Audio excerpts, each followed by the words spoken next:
Nice. Hey everybody, it's Noodle Dog, and today I'm in my room, or I'm in my old room. I'm actually at home today, and even though I can't record anything, I felt as if it'd be a good idea to talk about some artist block type material. And what better way to go about my usual routine than to talk about the things that I use. So today we're going to be talking about tools. Now I don't know if anybody out there uses traditional media or digital media, but I tend to use both. And when it comes down to it, you want to have a decent set of tools that you can use whenever you're trying to make anything super plausible. So I have a set of different items that I'm going to share with you guys. And I'm going to show you what I use when I make any of my projects. I'm going to show you some of my sketchbooks and things like that. I'm not going to go in detail with my sketchbooks though. I'm just going to show those in another video. That'll come up really soon. But for now, I'm just going to show you what I use and some advice I'd give when I use these materials. So let's get started. Let's start with something super basic that I think everybody should be able to have, no matter if you're doing traditional art or if you're doing anything else like that. You're going to want to have different types of pencil bags if you're doing traditional media. So I have two pencil bags. The one on the left right there with the cat is actually my traditional stuff for pencils and linoleum cuts. And then over here on the right we have my ink stuff. So as you can see, I have one that is specifically labeled for pencils and lino stuff. So I have carving materials and other stuff in here that I use when I go with anything else.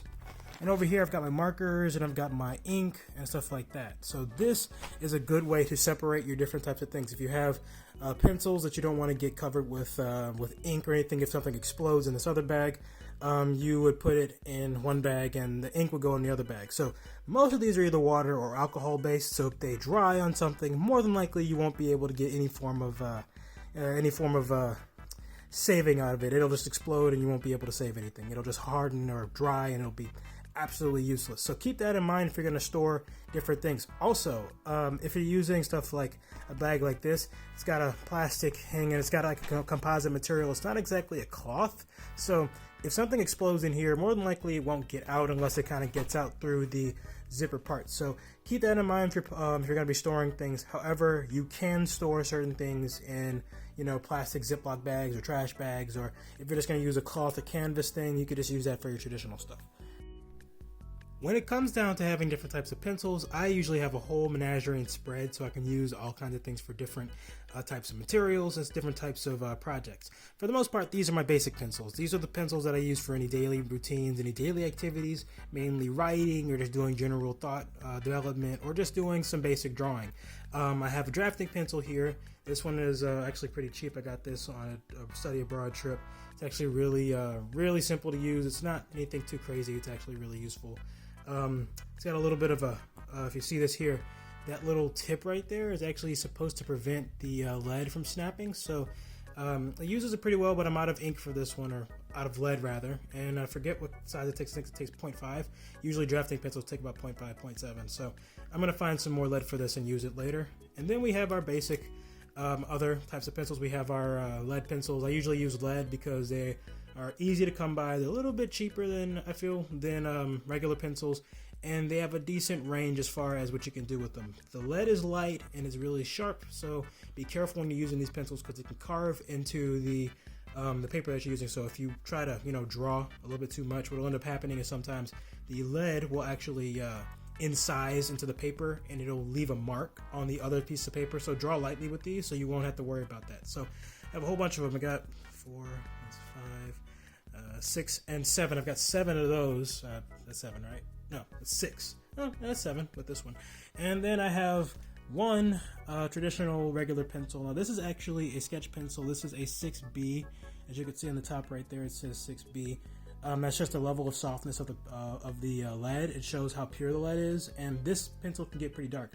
I use this for any type of shading that I might have, and this doesn't have an eraser, so a lot of times I'll just use this little top eraser, and I'll use that. And if you take that off, you can see no eraser.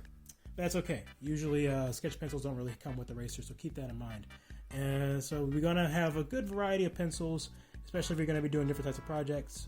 I know I use this one particularly with shading if I want to do something particularly dark. Otherwise, I'll just use the menagerie of pencils I have here. These are mainly for your everyday work. That one in particular, the drafting pencil, I might use for more fine lines and precise work. But you want to have a decent set of pencils when you're working around with things, just in case you have to have different applications for things.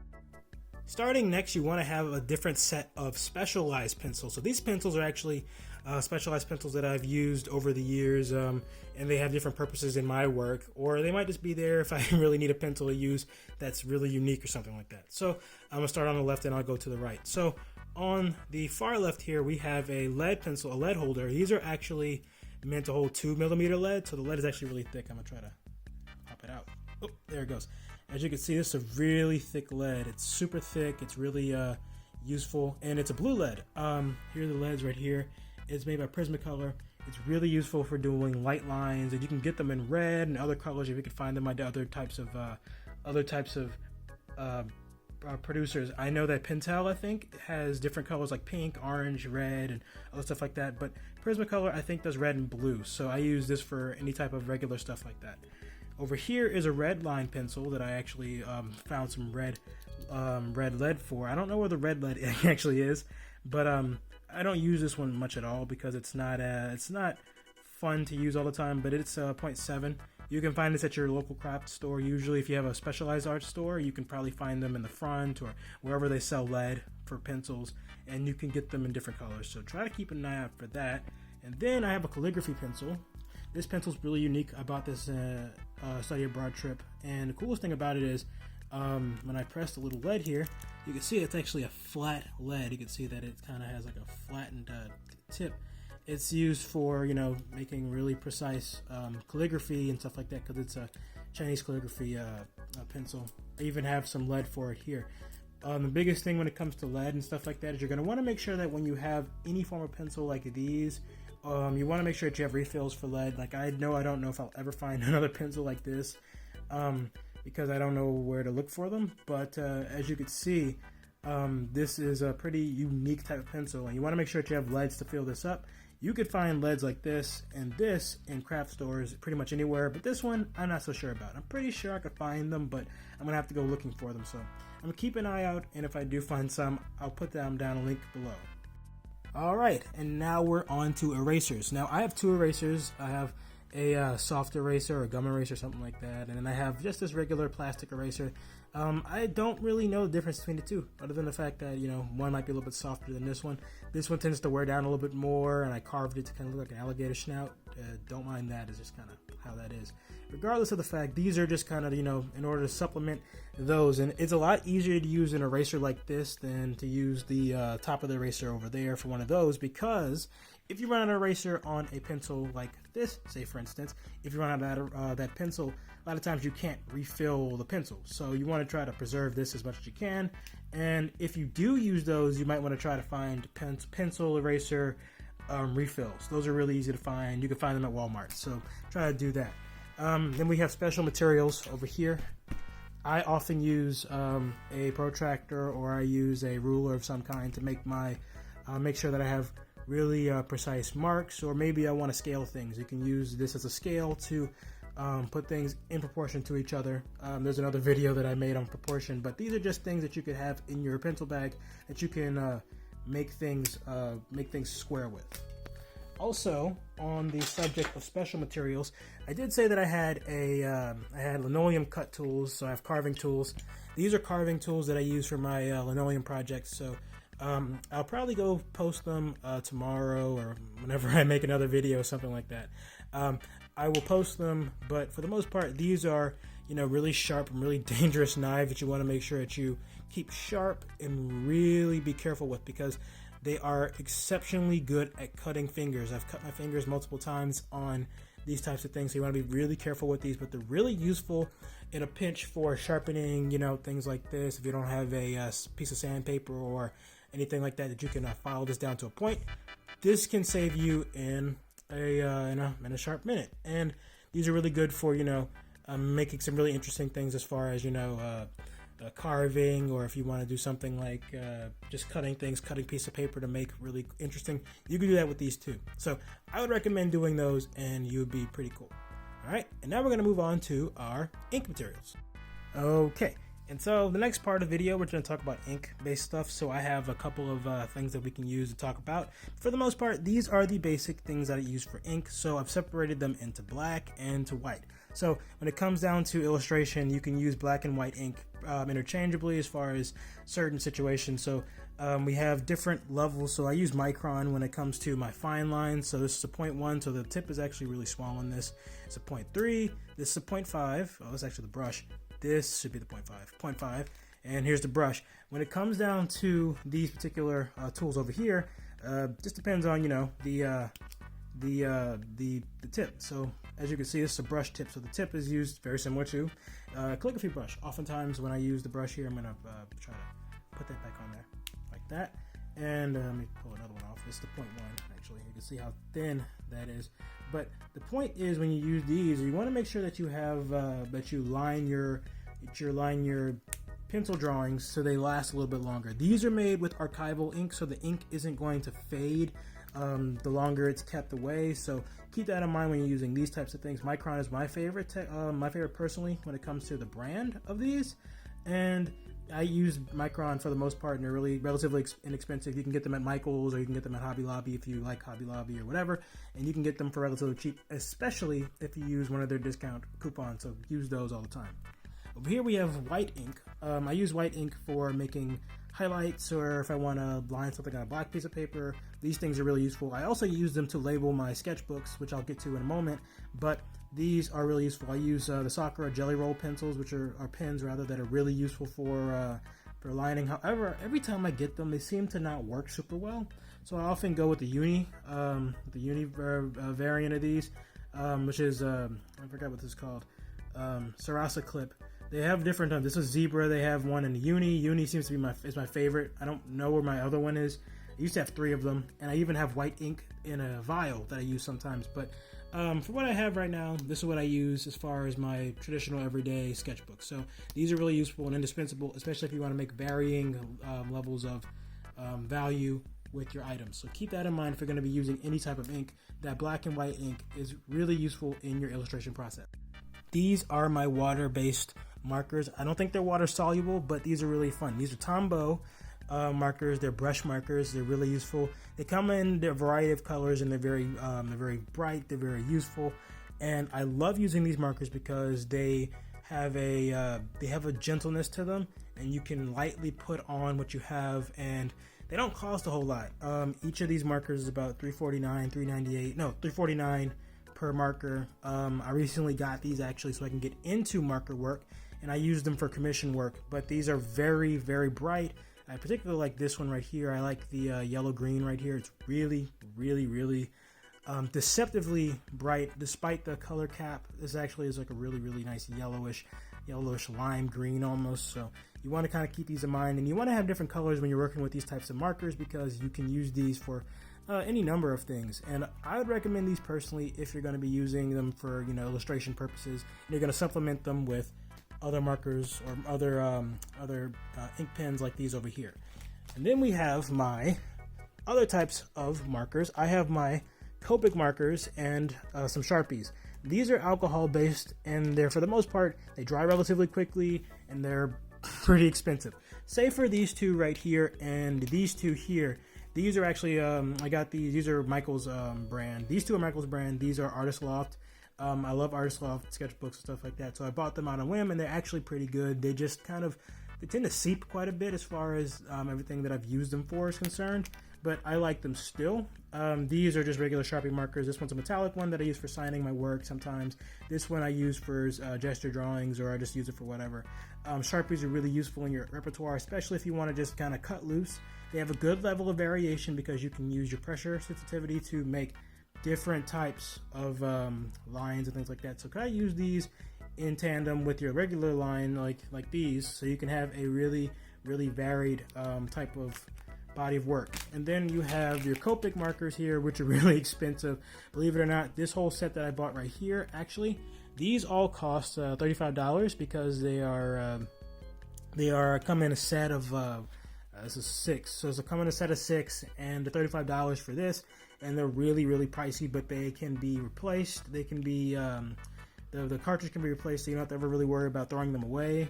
They're a one-time purchase usually, and you just have to buy the refill cartridges. So these are really useful and indispensable. This is just a regular Copic marker. These are the Chow series, which are a little bit smaller, but they can all be replaced as far as my understanding goes. So you want to try to have things that are interchangeable, which is kind of why I like to use the ones that are all easily replaced. But if things like this have to be replaced, you can replace them for relatively inexpensive costs. So keep that in mind. Water soluble, alcohol, archival ink, and your Sharpies, permanent markers, all kinds of stuff like that. Those are really cool. Oh, and I forgot, I have these over here too. These are also Copic markers. This is a warm gray, this is a goldenrod, and this is a peach. I actually think that this and this are actually the same color. Are they? They're not. No, they're not.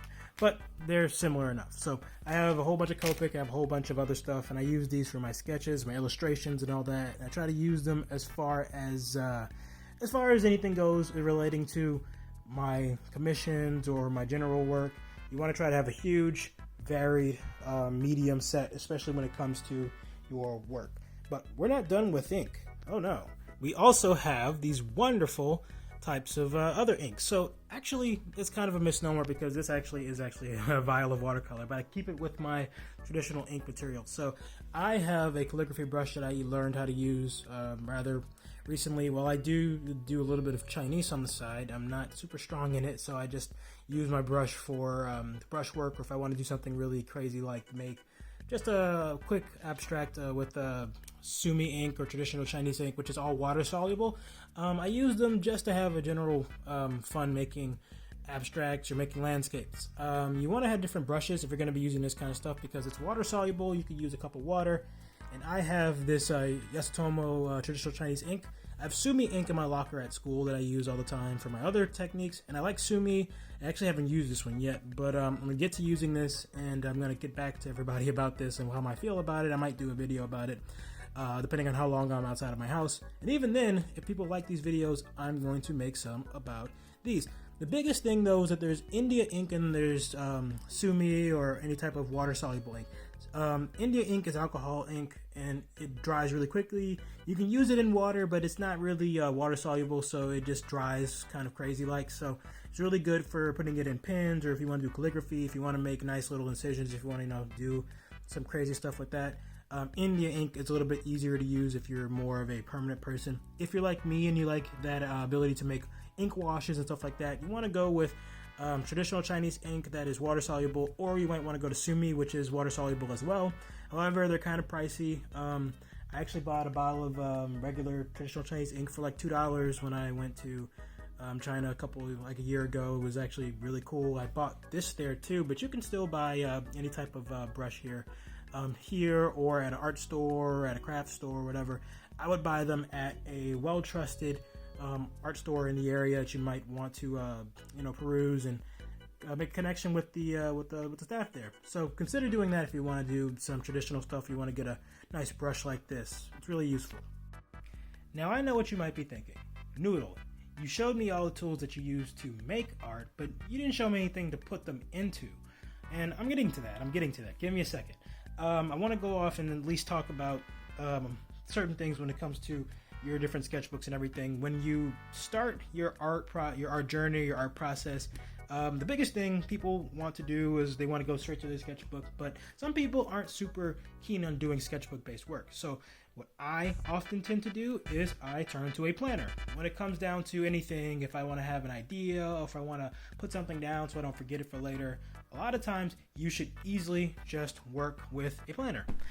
I've had this planner for about 13 years, almost, probably a little bit less than that. I think somewhere between 10 to 13 years. I've had this for a very long time. Actually still in relatively good shape, and it's relatively thick. I haven't used it much, but there's a whole lot of things in here that I use it for. I do a lot of designing. I did a lot of writing down and stuff like that. You want to kind of get your materials straight. You kind of want to get all your stuff written down, so when you're working on different types of ideas, you can have a separate book that you can go into, and you could use your sketchbook for it.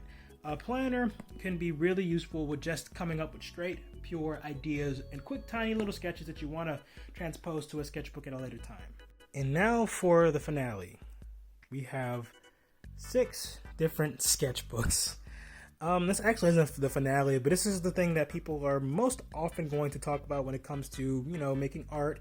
And I think it's really important that I should talk about a couple of things when it comes to looking for a sketchbook that's worth keeping around. So I've got 6 sketchbooks around here. I've got Proteus. I have Miss Unnamed. Actually, this is the first sketchbook I started using when I got into art for college. This is actually a serious sketchbook. So all these sketchbooks on the table, or rather on the bed, because I don't have a table to use. All these sketchbooks are actually super useful when it comes to coming up with your ideas and working on them, but some are better than others, and you'll find that especially when you're working with these really expensive sketchbooks, like maybe the one over here, this mixed media pad. You'll find that these over here are a little bit more useful when it comes to your general drawing and other things like that. So we'll come from the left as usual, and we'll move over to the right. So let's start over here with these two. I'm not going to open these up because I'm not really proud of the work in here because they're all pretty bad. But these are old.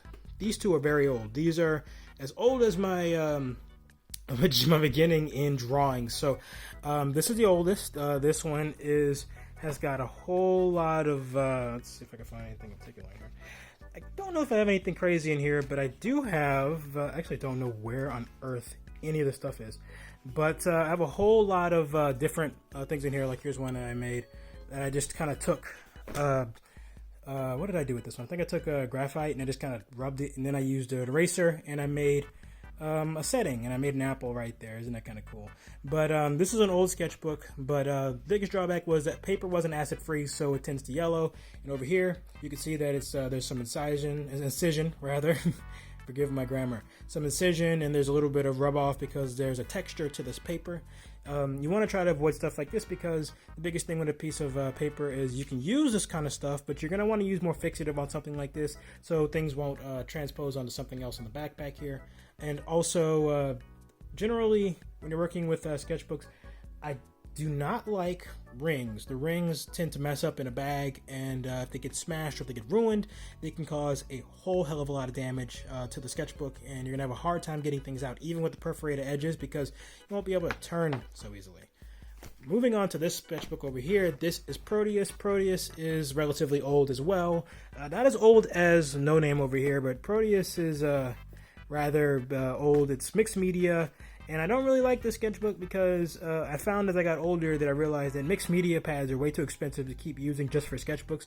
You only get 60 sheets out of this, and it's not that great for holding in your stuff unless you're going to be doing mixed media like your watercolors or your Chinese ink or your Sumi or your India, or if you're going to even do a little bit of watercolor or acrylic. It even says it down here what it's good for.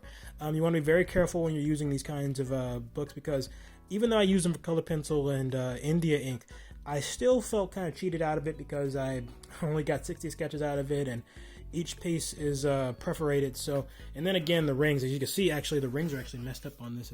This is falling off the track. It's not super good. I'm not going to open this sketchbook up because, whatever. But definitely issues with this type of sketchbook, so keep that in mind if you're going to be using these. We've got these two over here. We've got Sul and Oren. Oren is a little bit older than Sul.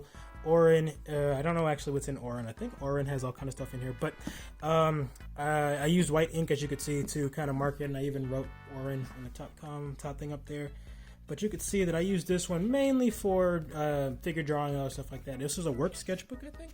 So not a whole lot of things in here. You can see that I have like sketches for things. I have thumbnails over there. A whole bunch of other stuff. I have blue line sketches in here and all kinds of other stuff. So I use this mainly for creativity's sake, for sketchbooks, for thumbnails, for ideas. I actually turned this into something for making all kind of stuff. So you can use these kind of sketchbooks. These are actually $4.99 or something like that at Michael's. I get these all the time. These are Artist Loft sketchbooks. I love these sketchbooks because they're super cheap. The paper is acid free. There's not a whole lot of tooth to it, so it's not trying to rub off on the other side of the paper over here. As you can see, very little rub off has happened over here, and this got pretty dark. As you can see down these areas, you can see that there's a sword, there's some stuff going on there. This has all kinds of stuff in here that I just kind of really fell in love with. You can see there's all kind of sketches, all kind of cool stuff. That's a ketchup and a French fry, or is it a chip in some countries? So depending on what you use these for, you can use these things to really good effect. Orin really served its purpose. It did a whole lot of things, and I even have different types of notes in here. So you definitely want to use these as best you can. You can use them. I love him. You can use these, for whatever you want to work with, and you just kind of get your ideas out on a piece of paper. So this is what I used for. This was like 2 years ago, maybe. So Orin was definitely probably one of my favorite sketchbooks that I've ever used. I even did like a little bit of a landscape thing going on. It's like a cliff going on here. It's the end of a cliff and stuff like that. Sewell over here was for last year. Actually, it was finished last semester on the this date here. And Sewell has a lot going on. There's my persona right there.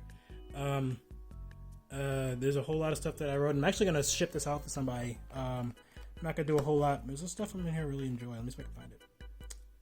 Where is it?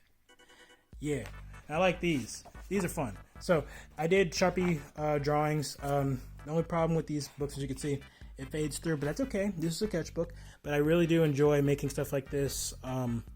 This sketchbook is more recent, so it's kind of got my more updated style. So some of these sketchbooks over here aren't super great, but these are a good example of creating things just to create them and just to have fun when you're making stuff. So I want to keep it clear.